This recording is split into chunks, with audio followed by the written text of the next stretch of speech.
جب بندہ سود پہ کام کرتا ہے نا وہ سست ہو جاتا ہے، وہ کاہل ہو جاتا ہے، وہ کاروبار کرنے کی جو چستی ہے، جو ایفرٹس ہے ختم. اب میرے کو پیسے لگا دیے، پیسے مل جاتے ہیں، کیا ضرورت ہے کام کرنے کی. اس کا جو مائنڈ ہے وہ لاک ہو جاتا ہے، کریٹیوٹی ختم ہو جاتی ہے. وہ کبھی بھی نیا کام، وہ جب بھی نیا کام کرنے کا سوچے گا اس کو ڈر لگے گا، یار پیسے کہیں لگاؤں گا تو کوئی کھا جائے گا، نقصان ہو جائے گا. سود پہ اچھا ہے نا، پیسے لگاؤ گھر بیٹھے مل جائیں گے. تو ایک تو معاشی ایکٹیویٹی ختم ہو جائے گی. یعنی شریعت کے اصول کا فائدہ دیکھیں کہ اگر کسی امیر کی جیب سے نکل کر کاروبار شروع ہوگا، مثال کے طور پہ وہ فیکٹری لگائے گا تو سینکڑوں لوگوں کو جاب ملے گی، ٹھیک ہے نا. اور جناب اس کے بعد کام آگے بڑھے گا تو مزدور اس فیکٹری میں سامان لینے آئیں گے، را مٹیریل نکلے گا تو کٹ پیس والوں کا جو بھی کام ہے اس کا فائدہ ہوگا.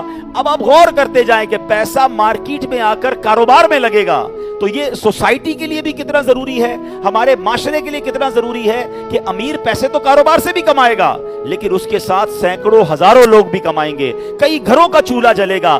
لیکن اس کا اگر سود کھانے کا ذہن ہے، وہ کروڑوں روپے کی فیکٹری لگانے کی بجائے وہ کروڑوں روپے حرام طریقے سے سود پہ رکھ دے گا. اب اس کو ہر مہینے پروفٹ تو مل گیا مگر وہ جو ہزاروں لوگوں کا چولہا جلنا تھا، وہ ہزاروں لوگوں کو روزگار ملنا تھا، وہ ختم ہو گیا. تو کیا خوبصورت اصول ہے شریعت کا. تجارت کو حلال قرار دیا، سود کو حرام قرار دیا تاکہ معاشرے میں پیسہ روٹیٹ ہو، لوگ ایفرٹ کریں، لوگ کاروبار کریں. تو ایک بڑا فالٹ سوسائٹی میں یہ کریٹ ہو جاتا ہے کہ جب لوگوں کا یہ مائنڈ سیٹ بن جاتا ہے کہ جناب سود پہ پیسے کھانے ہیں، اسی لیے اس کو حرام جہنم میں لے جانے والا کام قرار دیا گیا. ایک وجہ اس کی یہ بھی ہے. اچھا ایک اور بڑی پیاری حکمت علماء نے بیان کی کہ جب بندہ سود کا کام کرنا شروع کر دیتا ہے نا وہ بے رحم ہو جاتا ہے. ہاں اس کے اندر سختی آ، دل سخت ہو جاتا ہے کہ اس کو اپنے پیسوں کی فکر ہے. سامنے والا ریکویسٹ بھی کر رہا ہوتا ہے کہ یار میرا اس بار دھندا نہیں ہوا، میرا کاروبار نہیں ہوا، میرے پیسے نہیں ہیں.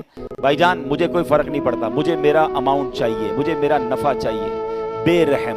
اچھا پھر جب سود کا کام کرے گا اتنا سخت دل ہو جائے گا کہ وہ کبھی قرضہ نہیں دے گا. اب جب آپ کو پیسوں پہ پیسے ہی مل رہے ہیں، اب کوئی آ کے مثال کے طور پہ غریب رشتہ دار کہتا ہے بچی کی شادی ہے 2 لاکھ روپے دو، اس کا تو دماغ چلنا شروع ہو جائے گا 2 لاکھ پہ تو مہینے کے اتنے بچتے ہیں، اس کو دوں گا تو مجھے نہیں بچے گے. یا تو پھر اس کو بھی کہے گا 2 لاکھ دوں گا تم مجھے کتنا دو گے.